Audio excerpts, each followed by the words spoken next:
Caitlin Clark's urgent words of encouragement fails to fuel Cubs' NLDS comeback vs. Brewers. When your team faces elimination in the postseason, every voice of support matters. Indiana Fever star Caitlin Clark joined thousands of Cubs faithful Saturday night, throwing her weight behind Chicago as they battled the Milwaukee Brewers in a pivotal Game 5 of the National League Division Series. The Cubs and Brewers had been going back and forth in the NLDS for 4 games. The Brewers won Game 1 and Game 2, but the Northsiders didn't surrender.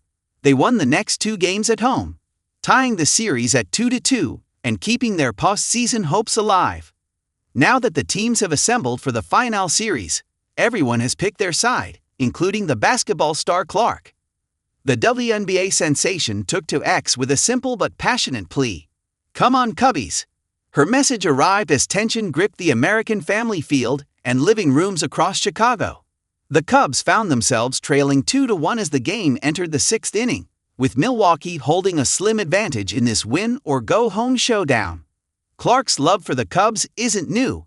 The former Iowa Hawkeyes standout has thrown ceremonial first pitches for both the Iowa Cubs, an MLB team, and its AAA affiliate, the Iowa Cubs.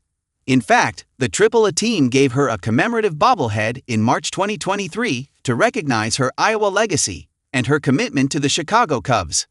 Clark's message carried hope, but baseball doesn't always reward faith alone. As the game unfolded in Milwaukee, the Cubs faced a harsh reality that even passionate support couldn't change. The Cubs couldn't win Game 5, losing to the Brewers 3-1. The Brewers took advantage of the home crowd's energy early on. Milwaukee scored first in the first inning, which set the tone for a close elimination game. The Cubs came back to tie the game in the third, but their offense couldn't keep up the pressure after that. When it counted most, Chicago's bats went quiet. Seiya Suzuki, Kyle Tucker, and Ian Happ only got 1 hit in 12 at-bats. Drew Pomeranz started on the mound for the Cubs, and after that, a patchwork bullpen tried but failed to stop Milwaukee's solid onslaught. The Brewers stayed in front with a solo home run and scores in the late innings. The Cubs lineup couldn't take advantage of runners in scoring position. For the Chicago Cubs, it's a bitter finish to what was otherwise a promising season. Now that it's over, what's next for the Northsiders? Chicago Cubs look ahead, spending, strategy, and Tucker's uncertain future. Despite support from Caitlin Clark, the Chicago Cubs, who won 92 regular season games this summer, marking their best record since the 2018 season, came to an end. And now, Jed Hoyer has to make quick decisions about the squad as the team is out of the playoffs.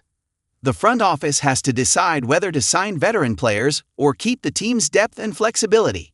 This decision will determine if this core team can compete for the World Series. The Cubs' catchers and infielders seem good, but pitching is still the most important thing they need to work on this offseason. Hoyer will probably look for starting pitchers or top-notch relievers, balancing players already on the team with new ones to catch up with the teams in their division. That's not it, with Kyle Tucker's looming free agency complicating the matter further. He is likely to cost more than $300 million and would be a game-changing addition, as well as a big financial investment. The Cubs need to determine whether to make big bids, move money about, or make transactions that change the outfield and DH positions. Chicago has options because they have young players and depth. They may keep core players like Nico Horner, rely on Pete Crow Armstrong and Matt Shaw, or trade veterans to get money for pitching. For Chicago, this October baseball brought heartbreak. But with smart decisions ahead, the Cubs' championship window remains open for next season. If Hoyer acts decisively,